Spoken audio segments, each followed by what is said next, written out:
ராமர் வடநாட்டு கடவுள் சரி, விநாயகரும் வடநாட்டு கடவுள் சரி, கிருஷ்ணரும் வடநாட்டு கடவுள் சரி. ஆனா இவர் யாரு? முருகர் யாரு? இந்த ஆறுபடை வீடு கொண்ட முருகர் யாரு? உங்களோட முப்பாட்டம் தானே, தமிழ் கடவுள் தானே. திருப்பரங்குன்ற கோயில் என்ன, ஆறுபடை வீடு ஒரு கோயில் தானே.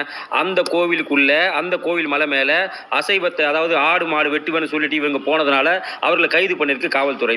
அப்படி இருந்தோம் இன்னைக்கு மக்களால் தேர்ந்தெடுக்கப்பட்ட ஒரு எம்பி நவாஸ்கனி என்பவன் போயிட்டு அங்க அசைவ விருந்து சாப்பிட்டுருக்கான்னு சொன்னாக்கா, அப்ப வேண்டுமென்ற இந்துக்களை புண்படுத்தும் செயல்.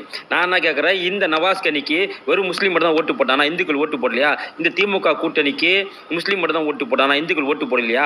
அட இந்துக்களே, தமிழக இந்துக்களே, இந்த நாதாரி பயிரில் ஓட்டு போட்ட இந்துக்களே, உங்களை கேட்குற ஒரே கேள்வி என்னன்னா, உங்களுக்கு எப்போதான் சூடு சோறுன்னு வரும்? நீங்க உப்பு போட்டு தானே சோறு திங்கிறீங்க, இல்லை சோறு தான் திங்கிறீங்களா? தயவுசெய்து சிந்திச்சு பாருங்க.